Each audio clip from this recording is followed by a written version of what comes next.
perspectives on trauma, sharing our views and healing our world.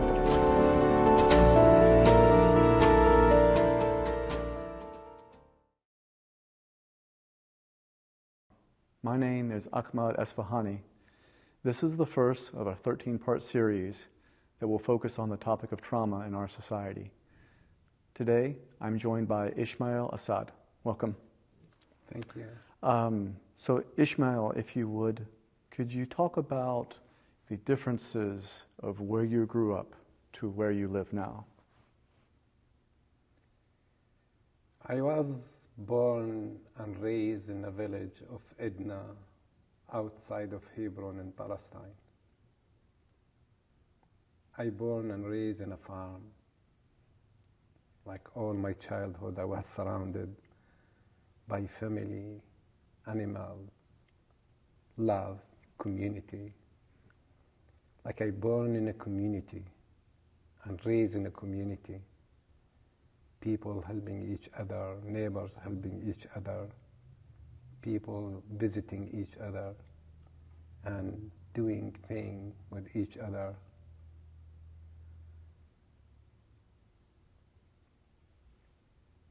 Our life in Palestine is different than any life on earth. It is not because it's Palestine, because our situation with the occupation there, with the Israeli occupation.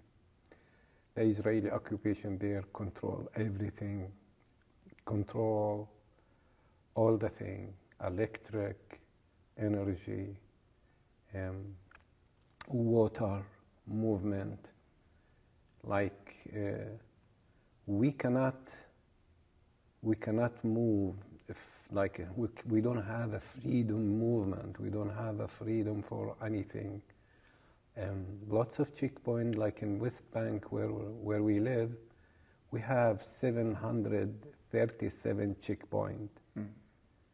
Every town have a checkpoint in the front of the town, and you cannot enter the town without to enter the checkpoint. And the town also, they have a gate within a key, and then a tower of the tower army.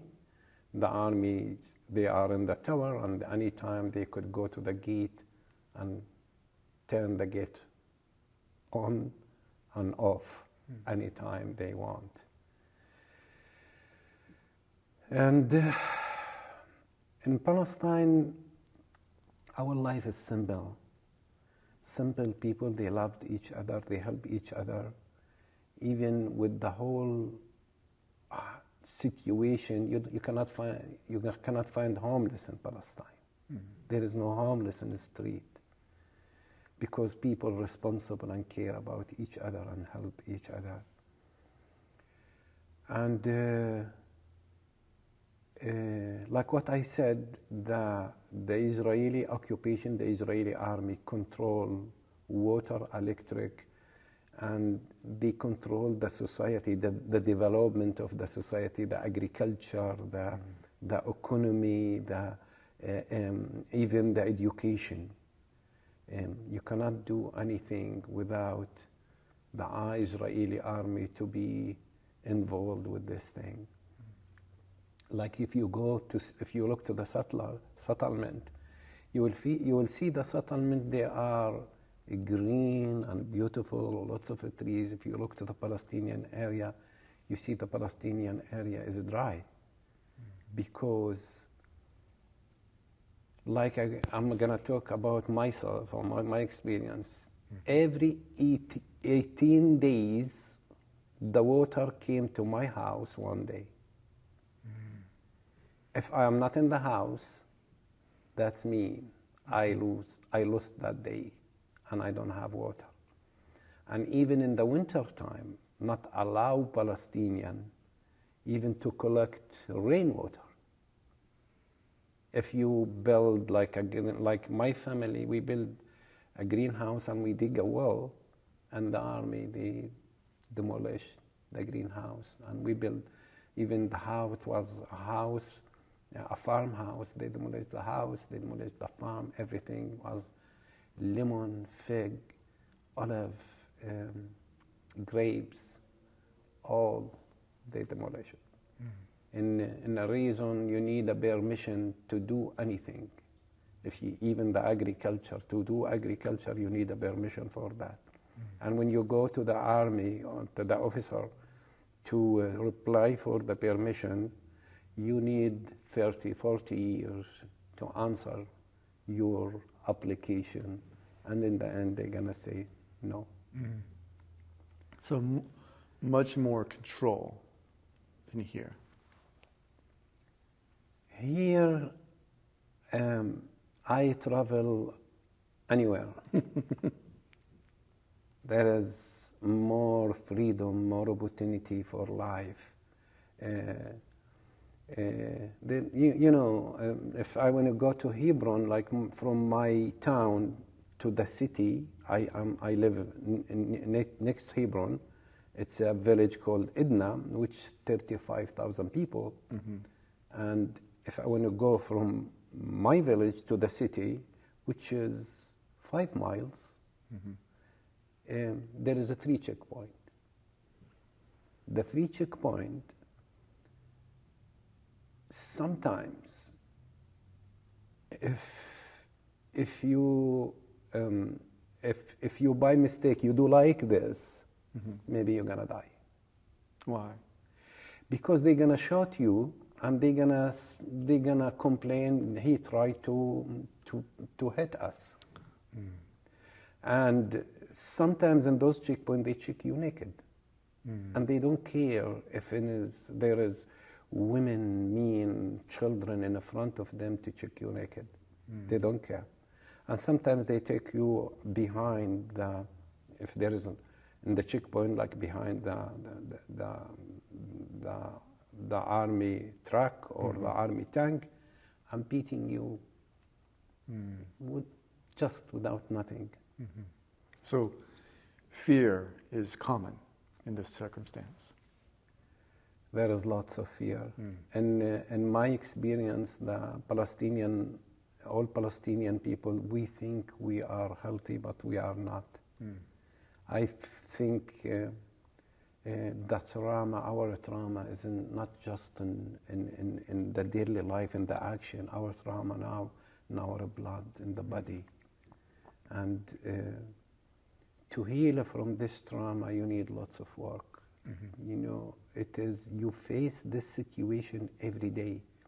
When you go, people like workers they go to Israel, they create a position in the checkpoint to dehumanize people, to let people not to feel they are a human being, to feel always you are.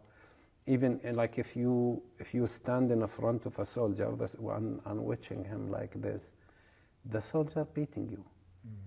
Why they beat you?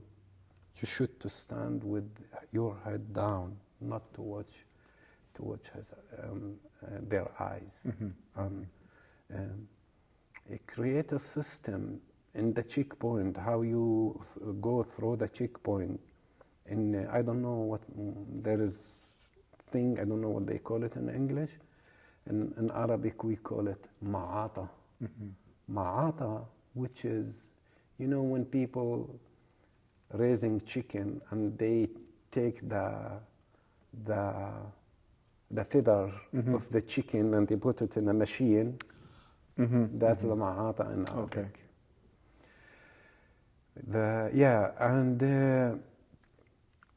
Anything you want to do, you need a permission. Anything.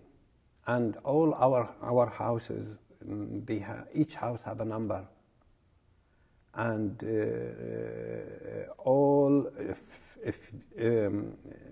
our children, when they born, the beginning when they born, you should to sign them in the Israeli officer, to know they know how many people in the house, what they eat, what they like, what they don't like. Like even if you want to study, sometimes if you go outside of Palestine to study somewhere, and if you back Like if you study 2 years and back to visit your family, then they told you, oh, not allow you to go again back.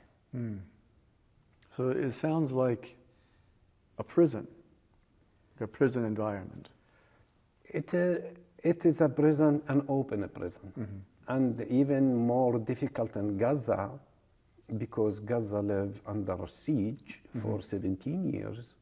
And Gaza, there is more than 300 kind of equipment not allowed to enter Gaza. One of them, the children games. One of them is chocolate. One of them is cacao. And right now, I don't understand. I don't know why the children games bothering them. Why the chocolate is bothered? What's the like? Why not allow the chocolate to go to Gaza?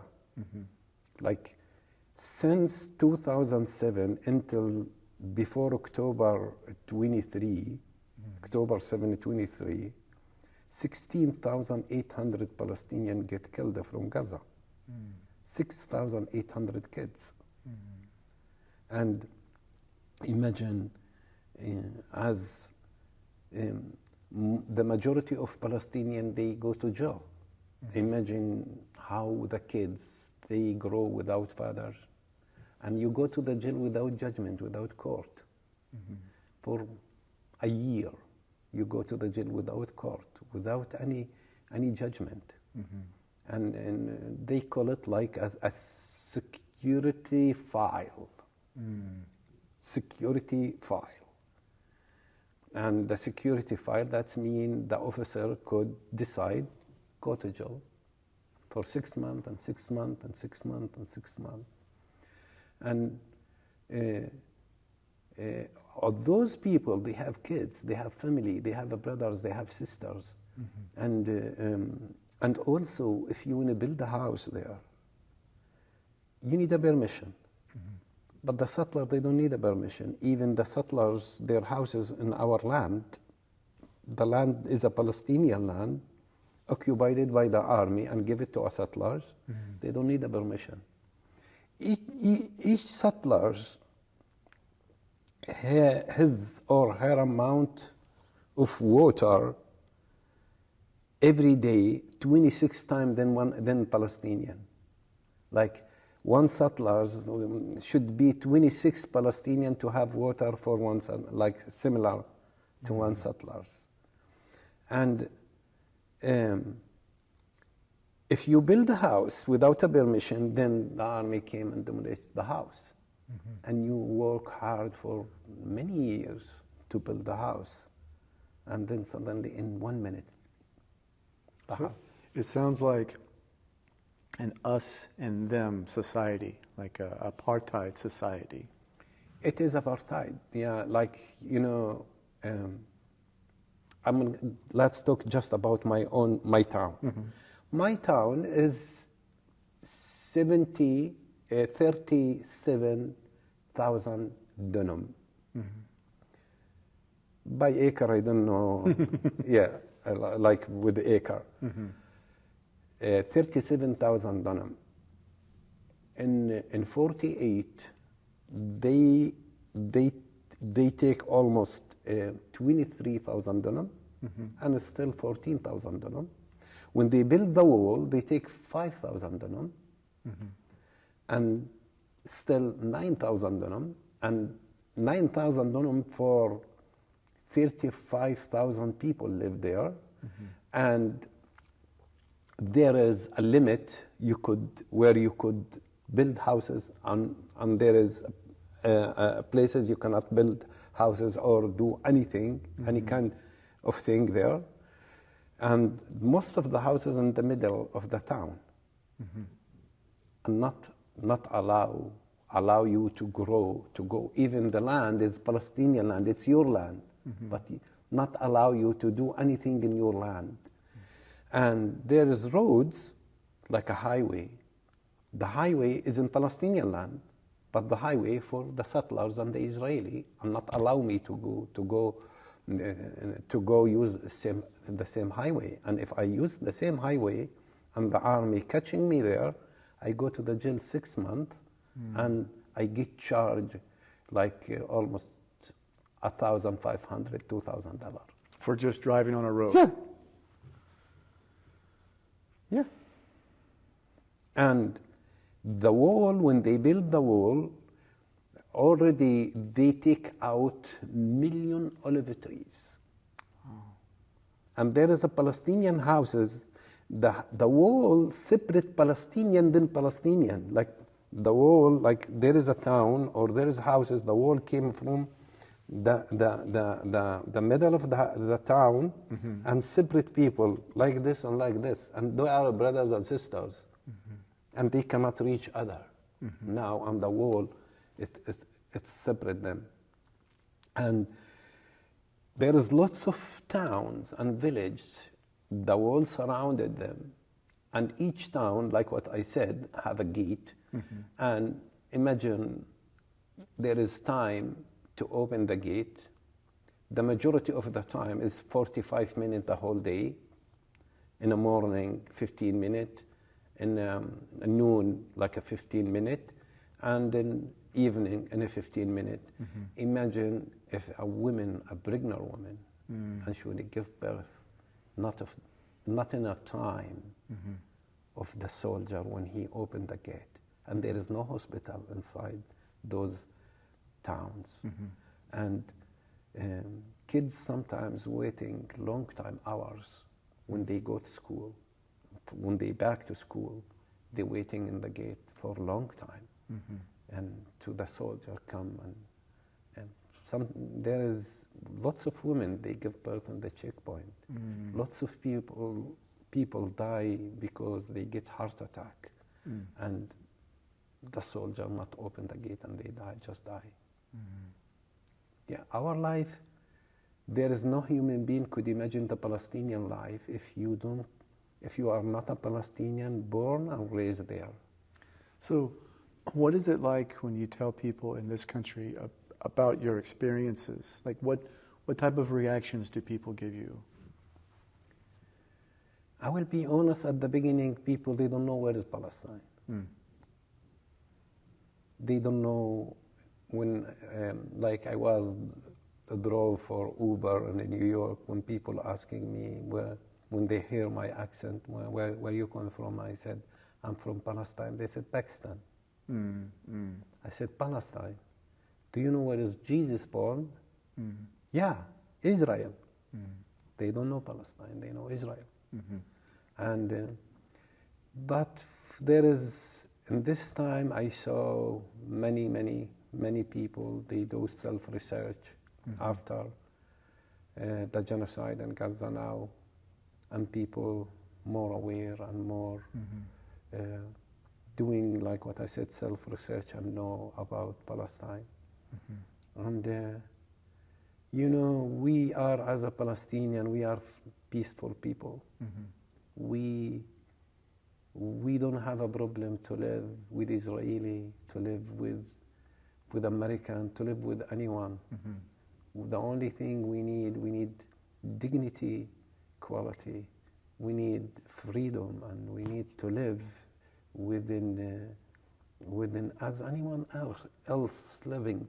We need good future for our children, not our children to get killed. And in the Islamic culture, who give life to a person like the one who give life to the whole of humanity, and who kill one person like the one who killed the whole of humanity.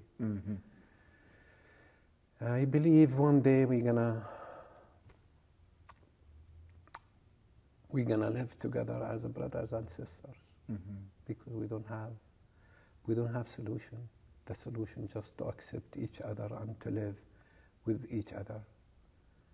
I know we are the Palestinian with the whole suffering, with the whole pain, with the whole injustice we live in it, almost for 107 years since British promised to build the Jewish state in Palestine. Until now we are suffering. but we are able to forgive. We are able to forgive because we are the one who experienced the loss. We are the one who experienced the pain and the suffering. We are the one who experienced the war and the blood, and we don't want anyone to go through this experience again. So it sounds like for many people in this country that it would be hard to imagine a place like that, because here it is the opposite. It seems like there is no control. I mean, checkpoints maybe when you leave the country and come back, but it's almost as if people here could not even imagine the type of life. Even the checkpoint in this country is different. The checkpoint there is not a checkpoint. Everything is created there in a way to dehumanize you, to let you to feel you are nothing. And when you throw the harder thing, when you throw the checkpoint, imagine you throw a checkpoint with your wife and your kids. And a soldier came and start beating you in the front of your wife and in front of your kids, and you cannot say anything. You cannot do anything. Because if you do like this, they're gonna shoot you. And the reason is really, he tried to. There is lots of Israeli soldiers, they kill Palestinian, and then why, when they question why you kill them, I was think he's a terrorist. I was think he's a terrorist.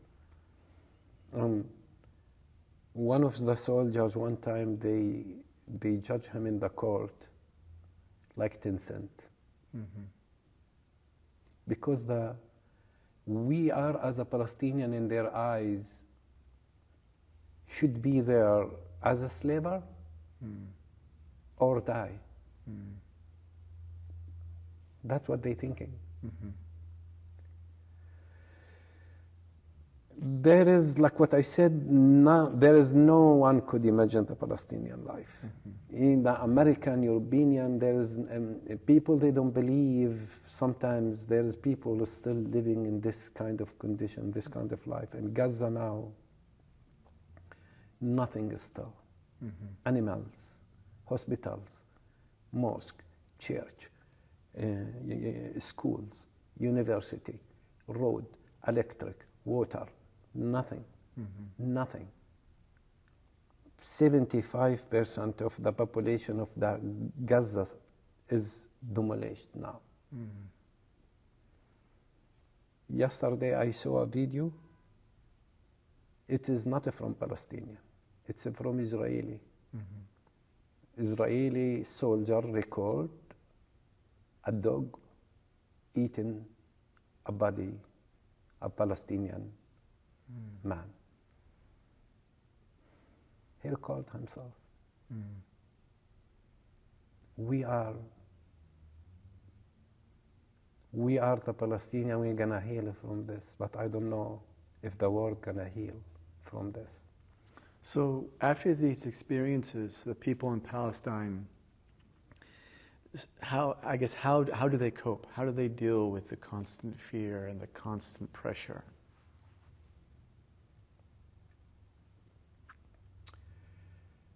Our life in Palestine, like, we fight to still alive and to stay there.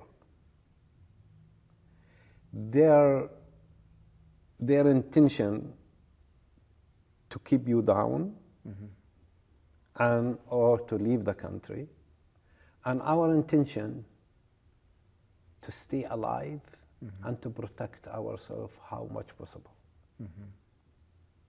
So it makes you strong on the inside. Make you strong because, you know, we are a community close to each other, mostly farmers, and we close to the land, we close to the earth. Like, if you one day, if you go to Palestine, you will find church there. Not in America, not in Europe, not in anywhere else on earth. You will find church like those church. You will find building. If you go to the Al-Aqsa Mosque, the door, there is a door and there is a house there, there is a door, the edge of the door 600 years. Just the door. People, they are, we have deep connection to the land, and we have deep connection to each other as a community, and we believe we're gonna win, and we're gonna survive. So the hardship is making the people closer together. Yeah. Making people close together and making people more, how they call it in English, to go more like a roots in the ground.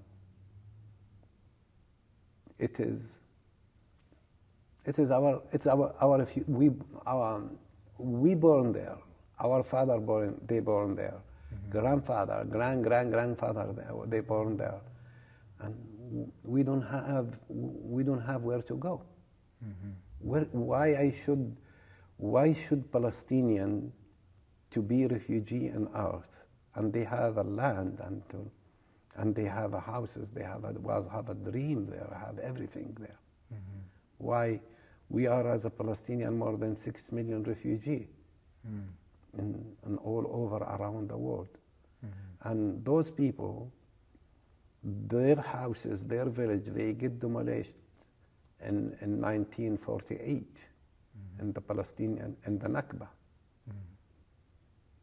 And maybe one day you will go there, you will see the mountains, their village is still there. Each village you will see how those people, they were lived. The grapes, the olive, the everything, the agriculture, the farms, they are still there. Even they demolish everything, but you will see everything still. With the wall or walls within Palestine, and there are no walls in America like this, how does that affect the people when they interact with one another? The wall affect people in many ways. First, separate people from each other and cut the land to pieces, cut the whole West Bank to pieces. Second thing is economy thing. Economy thing, the wall is destroyed 10,000 of houses, destroyed millions of trees. Just olive trees, million olive trees. Lots of factories. Third thing, agriculture. Israel, when they build the wall, they take a space from the right and from the left, not allow you to become close to the wall. They kill all these land. You cannot use it for agriculture. And also, the wall, agriculture and other thing I was in my head,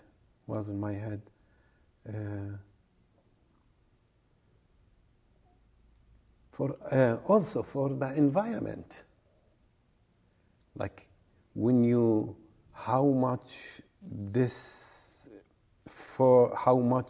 when you cut million of trees, how much impact the environment. When you, like in an area, the wall is 850 kilometer, almost 400, almost 600 mile or 500 something mile, the wall. And the whole area where they build the wall, it's an active area, active with agriculture or active with within houses and village and imagine also in the wall they build a road next to the wall from both sides to the military go and back to check the wall, also in the Palestinian land. Yeah, it's many ways, economy, even how demographic thing also for the Palestinian, or to destroy their houses, their land, their future. I guess, in closing, how is it that people in Palestine can still have hope? What do they do to keep believing that the situation will change? First of all, we in Palestine, we are Christian and Muslim, and both of us, they are like a family, and we have faith in ourselves, and we have faith in humanity, in people like you, like those people who are protesting in the street. People who are screaming and raise their voice, supporting Palestine and supporting the Palestinian right. We have faith as a Muslim also. It is